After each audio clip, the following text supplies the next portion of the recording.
Hi, I'm Paul Mackerras. I'd like to talk today about some work that we've been doing over about the last year, almost a year, porting KVM to run on the POWER7 processor. What we're trying to do is to see if we can make KVM a viable virtualization technology that customers could use on power systems like IBM pSeries POWER7 based systems.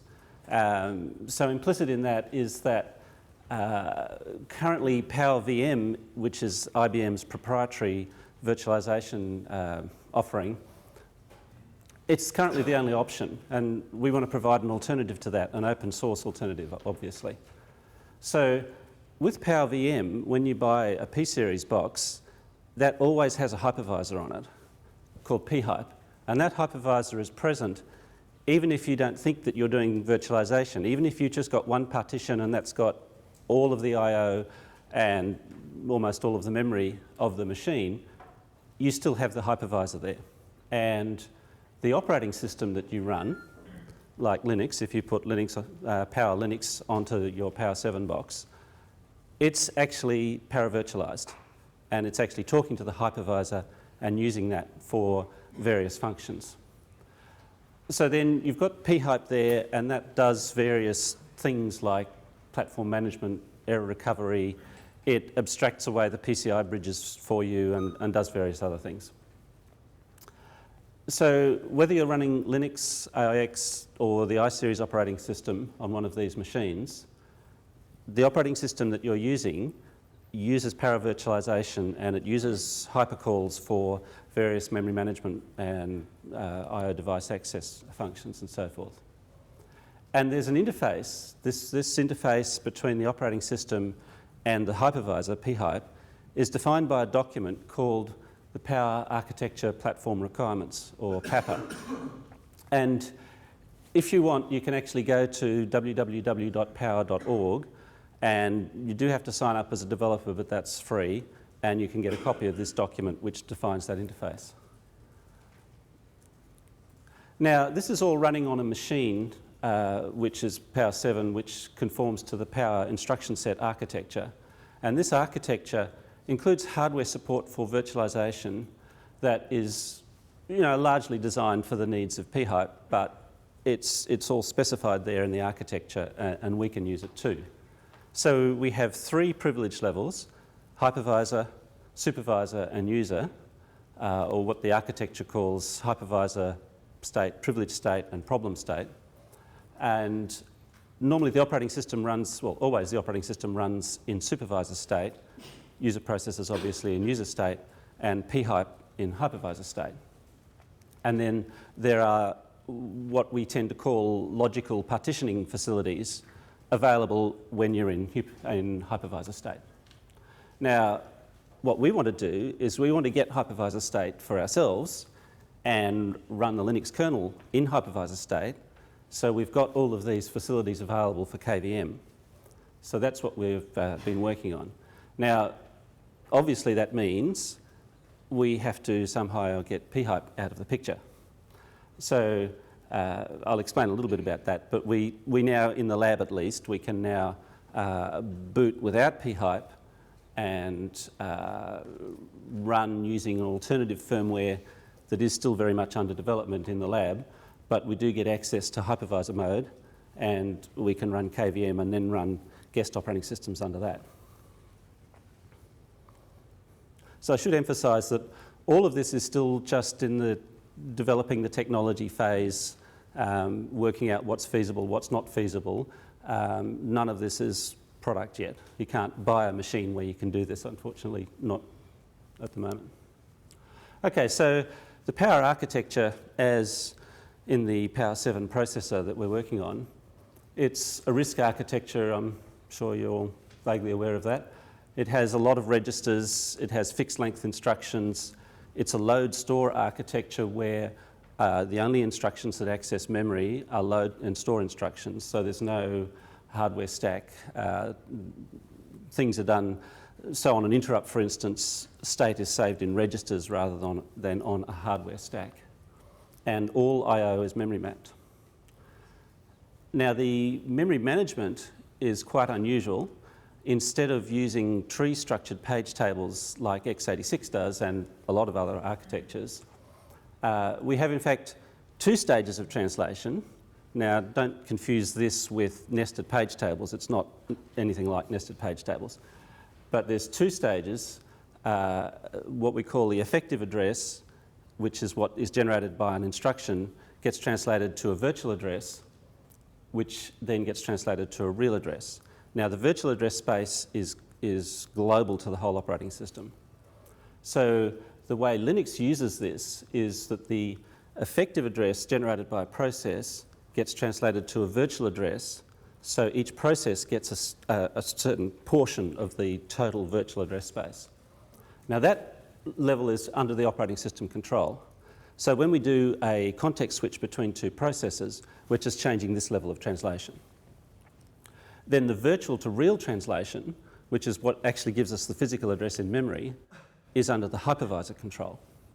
So this is how the hypervisor controls what memory each partition or each guest can access. And that's done via a hash table rather than a tree.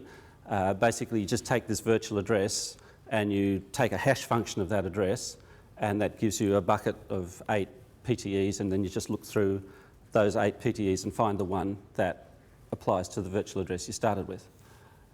So, in that sense, it's really just a different data structure.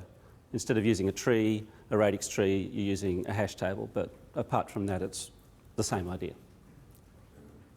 So each partition or each guest has a hash table, and that hash table is managed by the hypervisor, but it's updated by the hypervisor in response to hypercalls from the guest. So the guest does hypercalls to say, please insert this PTE, please remove this PTE, and then the hypervisor translates the guest physical address that it's given in that PTE to a real physical address and puts it in the hash table or removes it. Once again, if you're interested to see the specification of this architecture, including the hypervisor bits, you can go to www.power.org, and for that one, you don't even need to be a member. It's just linked off the front page, and you can just download it and look at it.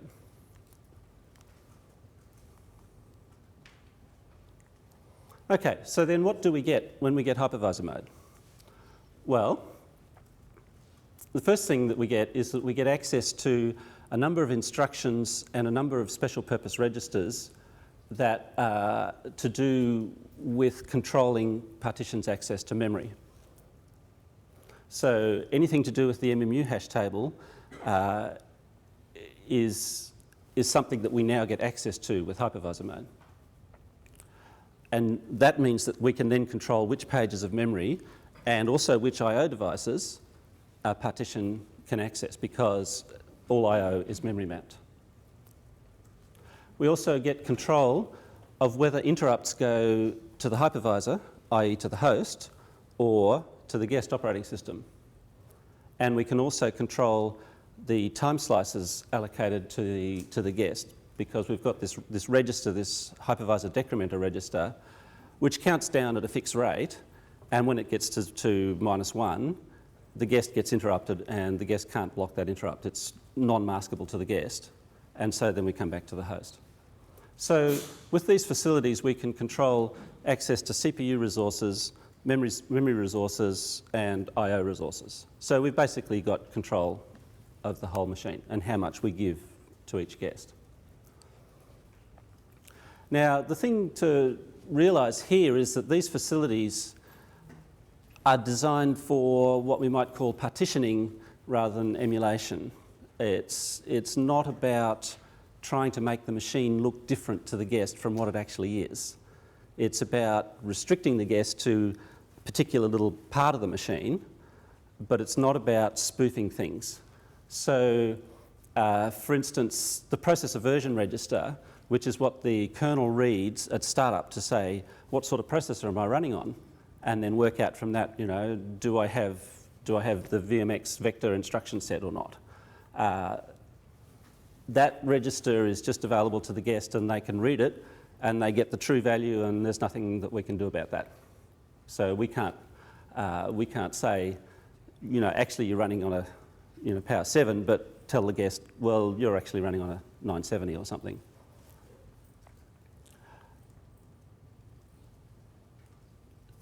Secondly, there are various operating system level privileged instructions and registers, and we don't really get to say whether the guest can use those or not. It can use them because that's the way the machine is. Thirdly, there's this big restriction that's involved me in more coding than I care to think about. These processors are actually multi-threaded. They've got simultaneous multi-threading. So a POWER7 core can run 4 threads. So that looks like 4 CPUs to Linux. But we have the restriction that all of those 4 threads have to be in the same partition. And this was fine for pHype because pHype just hands things out at the core granularity. But KVM really wants to hand things out at thread granularity, and that's a little bit difficult. Anyway, we've worked around that. And I'll just mention the partition compatibility register. What that does is, to some extent, it can make a POWER7 look like an earlier processor, like a POWER5 or a POWER6. And basically what it does is it disables various new instructions and facilities. So for instance, in POWER7, we got a whole pile of new vector scalar instructions that work on either 2 double precision floating point or 4 single precision floating point operands, SIMD style. And we can disable those. If we've got a guest that doesn't know about POWER7 and only knows about POWER6, we can put the processor into a POWER6 mode where, to a large extent, it looks like a POWER6 and behaves like a POWER6. There's a little picture. So we've got 1.2 billion transistors. We've got 8 processor cores, you can see there. 4 threads per core, so a total of 32 threads. So one POWER7 chip, single socket POWER7, is going to be a 32-way SMP. A 2-socket, which is what we've mostly been working on, will be up to 64. In fact, we sometimes use chips that have got, say, 6 cores good. So you can get a 2-socket system that's got 12 cores. And I guess that's a bit cheaper than a 16-core system. But it's designed for scalability. You can see there's actually quite a lot of interconnects between the chips. You've got local and remote SMP links there in the middle. And I think there's about 6 different links off the chip that can then connect to other chips. So you can connect together systems of up to 32 sockets with some large bandwidth numbers.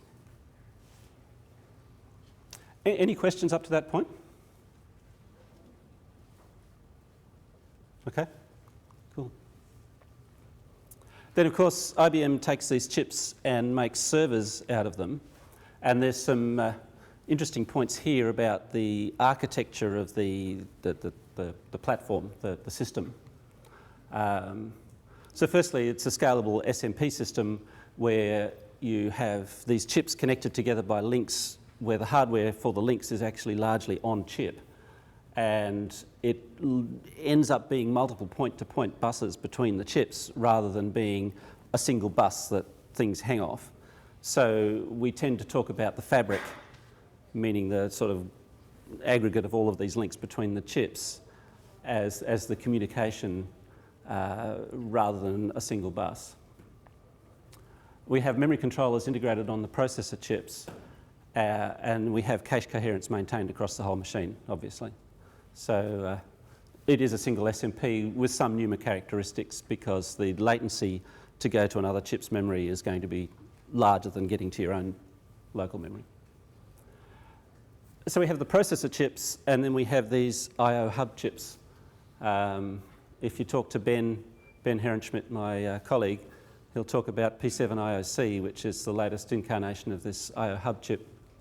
So pretty much you have the processor chip and you have the hub chips, and then that's basically your system down to the PCI buses. These high I/O hub chips tend to have multiple PCI Express host bridges with IOMMUs, and in particular we have had since like 2004 pretty advanced virtualization and isolation facilities that are designed for ensuring that we can do essentially PCI pass-through with very good isolation between partitions. So we can, because pHype itself doesn't have any device drivers. Under pHype, essentially all PCI devices are assigned to a partition. And so it's been very important to ensure that a PCI device that's being driven by one partition can't actually get out and do anything to affect another partition. So one of the things we have is what we call enhanced error handling, which once again has been around since about 2004 or 2005. And this is a facility that's in the host bridges and in the PCI bridges that we use, which has the ability to essentially cut a device off from the bus. So you've got a PCI device, and if there's some error detected, or if it tries to do a bus access, DMA access to some address that it's not permitted to access, it basically just gets immediately cut off.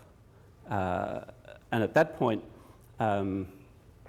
what happens is that the device can't access any memory or anything, and the CPUs, if they try and do reads or writes to the device, or if they try and do a read, they'll just get all ones. And if they try and do a write, it just gets discarded. So it's as if the device was immediately pulled out of the socket. And this is designed, as I say, to provide isolation between partitions and to prevent propagation of bad data. Data corruption, undetected data corruption is something that these server designers are extremely paranoid about. Paranoid to a degree that I had never encountered before, but it's really important. So then this gives us the concept of the partitionable endpoint. A partitionable endpoint is the unit that this hardware can isolate on an error. So if the isolation is done at a PCI bridge level, then everything behind that bridge will be isolated and unavailable after an error. And then the IOMMU, essentially what happens is that the address space, the bus address space, gets partitioned between the PEs. So one PE just gets given a small part of it, the bus address space, perhaps 256 megabytes or something, depending on how you configure it. And then that's its range for doing DMA, and if it strays outside that, it gets cut off. So then, it's essentially each PE has its own IOMMU table, which then maps that bit of the address space that it's been given. So I mention all of this because it sort of is a bit different to the Intel and AMD VTD model, and it's what's been giving us a bit of grief with VFIO. Okay. So any questions to that point? Chris? On the advanced error handling, yeah, is that visible at all in PCI Express advanced error handling or reporting? I really don't know what the relationship is, because this was invented in the PCIX days, and AER does some of the same sorts of things, but I don't think AER does the isolation. Does it? It gives the OS the ability to do resets or... Okay. Well, that's similar. It's broken. It's not going to auto disconnect it from the PCIe link, but you have some notification that something went wrong. Right. Yeah, well, there's definitely overlap, and I believe that the subsystem we have in the kernel actually handles both types of. That there's a subsystem, and I'm a bit hazy on the details, but I believe it hooks into either PCI Express or EEH on different architectures, and provides a unified interface to drivers. I think we have that. Makes sense. I've only looked at it from the x86 point of view. And then from the point of view of the guest, they're seeing a PCI topology, but it's just limited in scope by what's been partitioned up ahead of time. Yeah, in fact, at least under pHype, we often see almost a PCI host bridge per device. So is the plan to do mostly a device assignment or a path rule, or more like x86 KVM where you have the devices terminated in the hypervisor and then exposed via VirtIO? Both. Both? Yeah. We have much less need to do PCI pass-through than pHype because we can have device drivers in the host. But nevertheless, there will be some situations where for best performance we want pass-through, like for a network adapter or something. If we want to get the best network adapter performance, we'll probably want to put, particularly if we got SRIOV, then we'll want to put it into the guest. How am I going for time? Pretty good. 10 minutes. Okay. So we finally get onto the KVM bit. So as you would have guessed by now, we've got the host kernel running in hypervisor mode, and then we run guest kernels in supervisor mode. Now, that means that the guest kernels, because they're used to running in supervisor mode and they're used to being paravirtualized, we essentially have no need to trap any instructions from the guest and emulate them. The one exception to that is if we're doing emulated MMIO, then we have to trap the loads and stores and emulate those loads and stores. But apart from that, we don't need to do any emulation. So that means that the guests are running pretty much full hardware speed. And as I mentioned before, we have special firmware on the machine that's only in the lab at the moment, so we can get access to hypervisor mode. Okay, so then what we have to do on entry to and exit from the guest is we have to do what in pHype terms is a partition switch. Because each partition is essentially defined by the MMU context, and the host is using the MMU for its own operations, the host is then a partition as well as each guest being a partition. So the host is partition 0, and then the guests are other partitions. So then what the main thing that the KVM is doing is it's doing this partition switch. So once we get to enter a guest, we're saving away state from the host partition, and we're loading up state from the guest partition, and then we're going into the guest. As I've said, the guests are paravirtualized using the PAPA interface.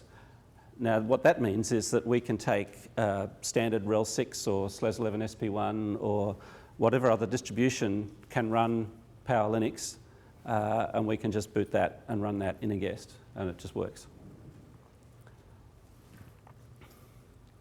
In QEMU, we've added this new machine type called pSeries, which expresses this machine that is like a powerVM partition in that it runs in supervisor mode and it uses hypercalls. We've added a new KVM flavor called Book3SHV for hypervisor mode to the kernel. So currently this is an alternative at configure time to Book3SPR that Alex here has developed. So ultimately we want to be able to make it so that you can actually have both of them in the kernel at the same time. But for now, it was simpler to make it either or. We support virtual I/O with two different sorts of interfaces. The PAPA interfaces are what is really currently native for our guests, and the VirtIO interfaces which probably offer the opportunity for better performance.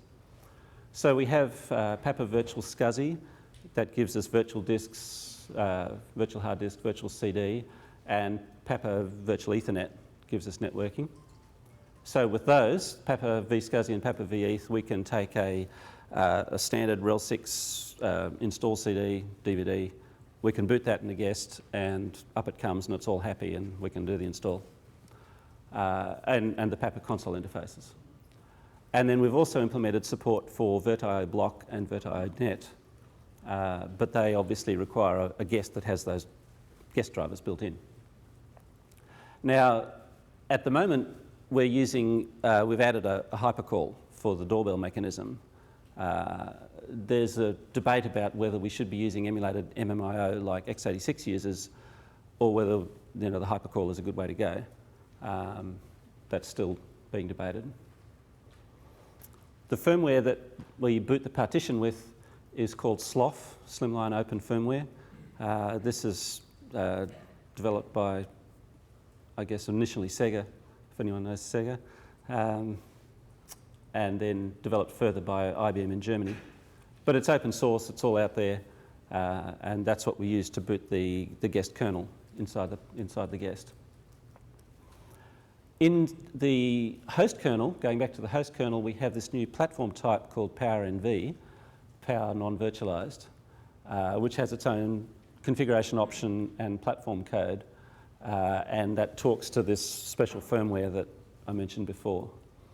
So Ben, I think, has put out some of the patches for this, but not most of them. So this is still coming as far as upstream is concerned.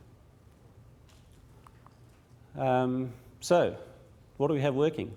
Well, we can run guests. We can run multiple guests. We can start them. We can stop them, do all that. We currently require that the guest memory is backed by 16 megabyte large pages using the huge TLBFS file system. That made a lot of the hypercalls, the memory management hypercalls, very much simpler. We're working on extending that. The guests can run single-threaded SMT2 or SMT4 modes, but for the moment we have to put the host kernel into one thread per core mode because of this restriction that all the CPU threads have to be in the same partition. It's a bit grotty, but it works. We have the virtual I/O going with both the Papa and the VirtIO interfaces, and all of this runs not only on POWER7 that I've been focusing on, but also on the PowerPC 970 chip that's in the Yellow Dog power station, which is a machine that some people actually have outside IBM. And it has a usable hypervisor mode too. Some of the details are a bit different, but basically the same code works on that as well. What we're currently working on, you can see that, having been working on this for less than a year, we've got a certain distance, but by no means as far as we want to get. Currently we're working on being able to have the guest memory backed by small pages, either 4K or 64K. So then the guest memory becomes pageable and swappable, and we have MMU notifiers at that point. We're working on PCI pass-through. We have a current prototype that works, but we've had to hack the VFIO stuff a fair bit. So I'll be very interested to hear where that's going in the next talk after the next talk, I think. We have emulated MMIO working now.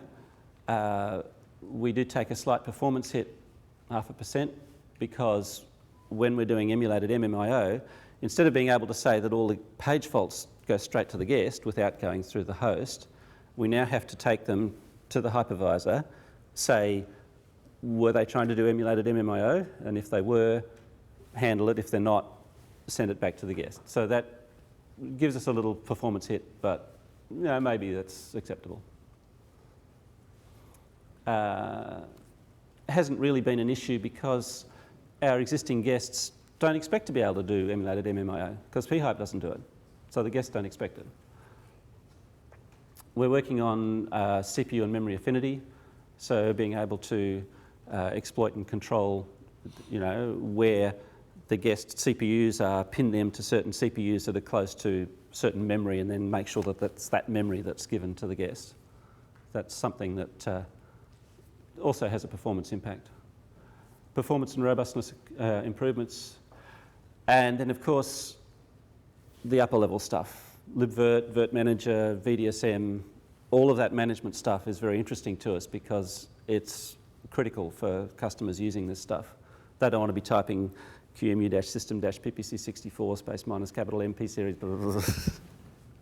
They want to be able to just click on a button, create a guest with a wizard and say, yes, 4 gigs of memory, 2 virtual SCSI disks, go. So that's something that, having got to this point, we're now starting to focus on that management side of things more and more. Okay, any questions? Does it work on the old PowerMax? No, it doesn't work on PowerMax because the PPC 970 processor in PowerMax essentially has the hypervisor bit wired to 1, right? So there's no available supervisor mode on those. It's a pain, but Apple for some reason wanted it that way, so when IBM made the 970 processors that went into Apple machines, that's how they were set up. Yes? In the host mode, or does it run the schedule and swap the guest from one CPU to another, or is it actually? Do I need to repeat the questions? Be good. Okay. So the question was, in the host mode, does it run the scheduler and swap the guests from one CPU to another? Yes, it does. Okay, there's no problems with that? There's no problems with that, no. So, Avi? yeah, does a thread issue where you have to put all threads from one core onto the same guest, assign them all to the same guest, mean you have to do gang scheduling? Well, I was hoping, I don't know that I've got time to explain that, but I'm happy to talk about it. Because the host is in single-threaded mode, we don't have to do gang scheduling. Okay. If we had gang scheduling, we could probably run the host in SMT4 mode, which would be nice. Basically what happens is that the first thread comes along, wants to run, I put it to sleep. The second thread comes along, I put it to sleep. The third thread comes along, I put it to sleep. The fourth thread comes along and I say, wacko, I've got a core full now. And that one dives down into the guest, but then sort of brings in the other CPU, the other threads, and starts them at the same time, and then we go down into the guest.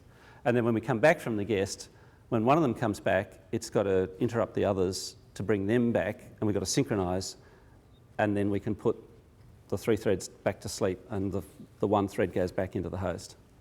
Sounds expensive. Yeah, it's not too good. Yes? The pSeries emulation on QEMU, has that booted non-Linux kernels like AIX? The question is, the pSeries emulation in QEMU, has that booted non-Linux kernels such as AIX? No, we haven't. We've only booted Linux guests. Our implementation of Papa is not complete. It's ample to run a Linux kernel, but I would expect that if we tried to run AIX, we would discover that it needs parts we haven't implemented. I mean, if someone wants to do that, that's fine, but it's not really interesting to me.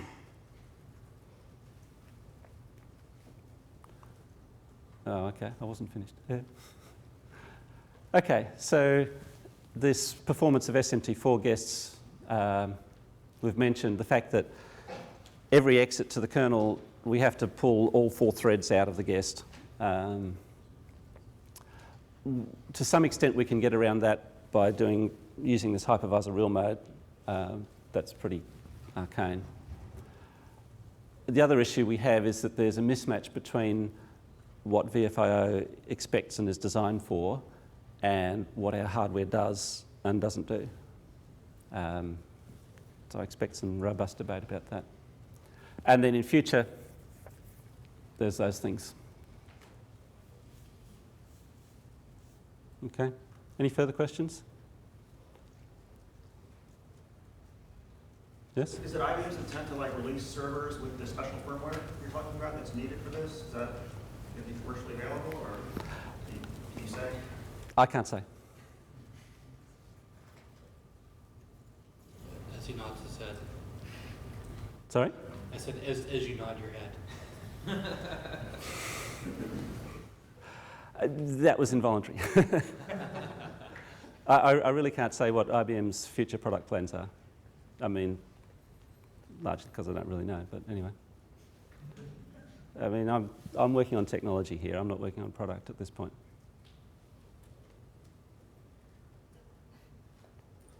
Okay.